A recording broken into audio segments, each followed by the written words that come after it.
Hello and welcome to a short podcast special looking at the launch of a brand new book about a turbulent era in the history of Burnley Football Club. This is the No Nay Never podcast.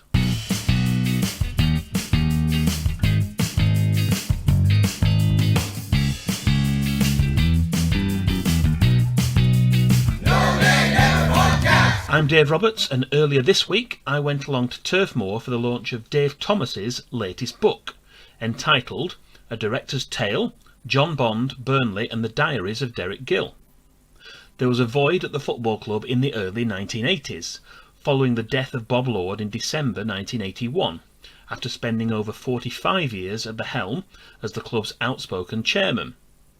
That era was covered in detail in one of Dave Thomas's other recent books, Bob Lord of Burnley, and despite the glory years of the 1960s and a brief recovery in the mid-1970s, it's a matter of record that the club had been allowed to reach a perilous state financially.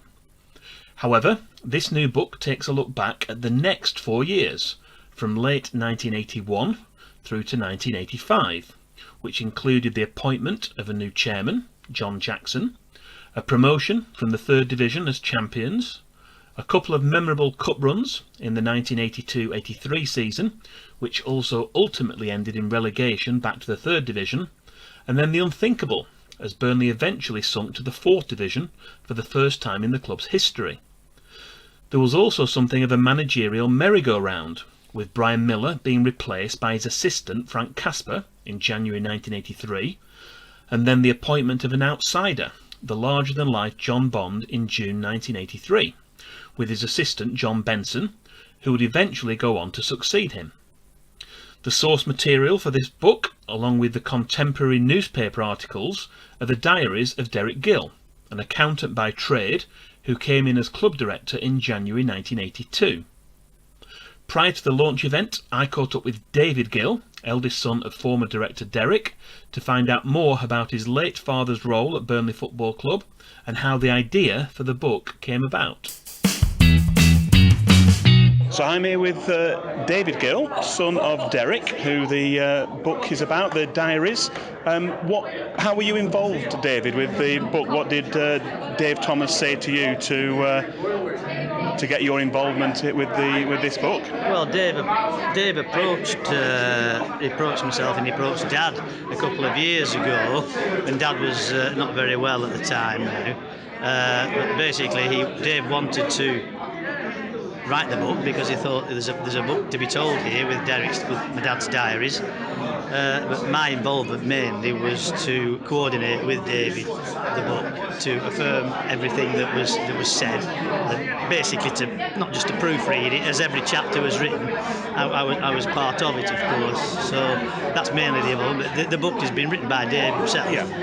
There's hardly been any editing at all, because a lot of it's come from Dad's diaries as well, which is there anyway. So. And what were your memories of that time then? This sort of a turbulent time for the club in the early part of the 80s. What do you remember of that? Well, Dad joined the board. He was asked to join when Bob Lord died. He was invited to join the board, and he felt it such a great honour to do that. So that was from 1981 to 1985, and it was a turbulent time. We got promoted in the first season from the third division, then we got relegated. We had famous cup ties against Liverpool, the semi-final of the League Cup, and they got to the sixth round of the FA Cup, and we got relegated. And thereafter then John Bond came to the club, and that was a turbulent time. We got relegated the following season, but the boardroom was in turmoil at the time.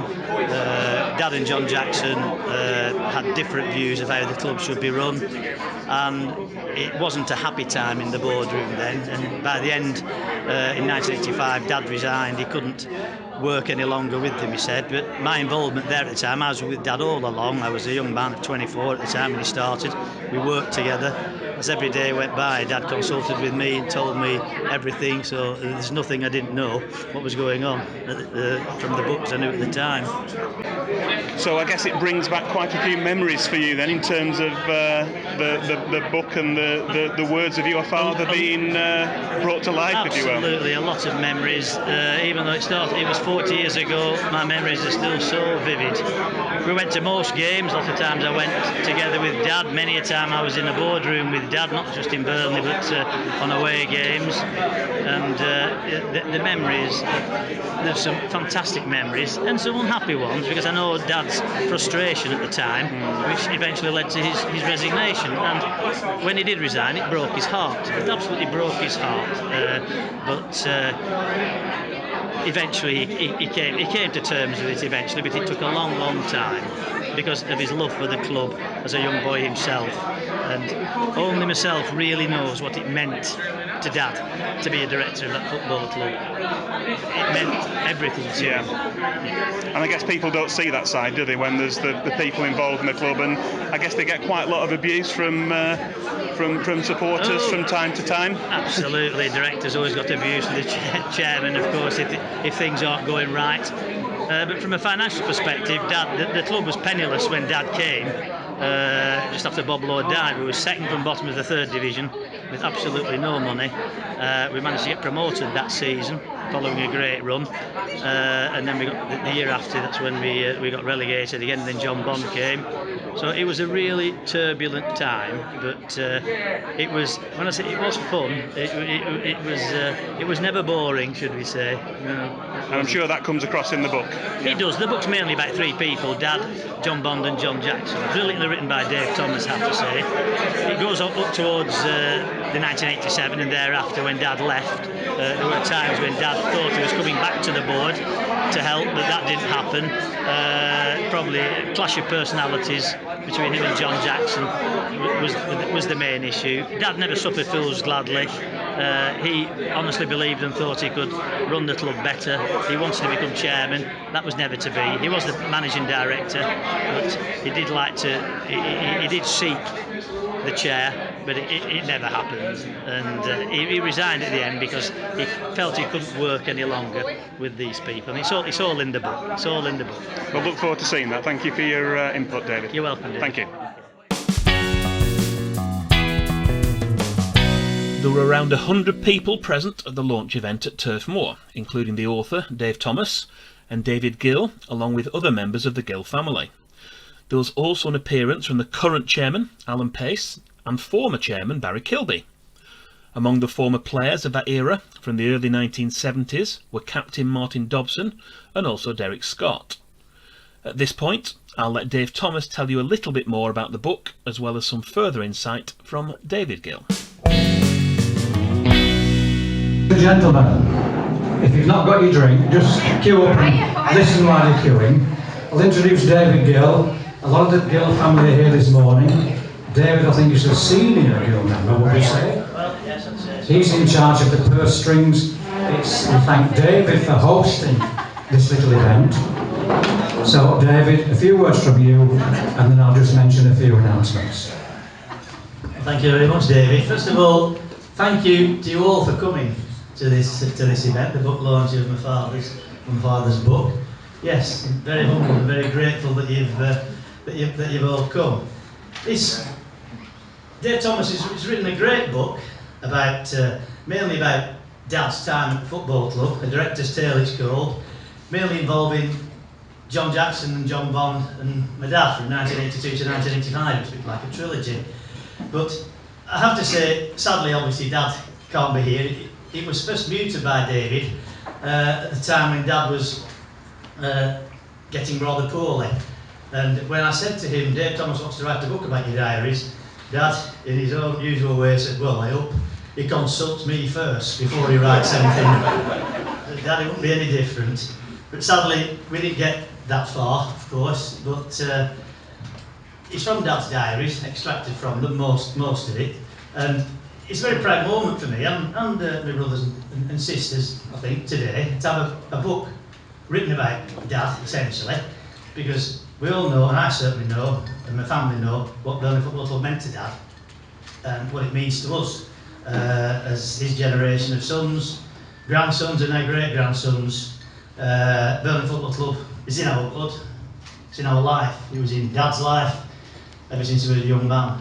So, and when he became the director of the club, I know when he was asked, I know what it meant to him. He was following the legend that was Bob Lord, when Bob Lord died and left the club basically penniless, which he was, Dad was asked by the bank to come to the football club to do a report, which he did, and then he was invited onto the board. And the report he did, of course in the book, was a labour of love for him, an absolute labour of love. There's me really, and I think the family do know, but I really did know what it meant to Dad to be a director. And it was turbulent times for him. It only lasted 4 years, but in those times we had great ups and downs at the club, promotion, relegation, coupled with the Liverpool semi-final, the Sheffield Wednesday quarter-final, and then John Bond came, and that was turbulent. But I think the good thing about this book is it will dispel a lot of myths about John Bond. It's in Dad's own words, because Dad was there. A lot of people, typically in football, would say, I know what's going on, I've heard this and somebody told me this. But trust me, whatever's in the book is the facts about John Bond and what happened in the club. Dad bore his responsibility. It wasn't all John Bond's fault at the time. It was, he didn't spend the money himself, it was agreed by the board. But at the end, it's a story of love and a story of failure in the end. Because Dad, in his own words, failed, he had to resign, he couldn't work with him anymore. And it broke his heart. Absolutely broke his heart. When he left the club, it took about 15 years, I think, for him to really get to come back to the club. And he did at the end. The very last match he ever saw was sat with me, just the two of us against Newcastle, when it was on television in October 2020 during the lockdown. And he died a couple of weeks later. But he reconciled himself back to the club that he loved. So it was a labour of love. We're so grateful on behalf of my brothers and my sisters, and my son and my and nephews, that Dave has written this book about Dad. And I'm so grateful that you've all come today to support myself and my family on Dad's legacy about Burnley Football Club. And enjoy the day. Thank you.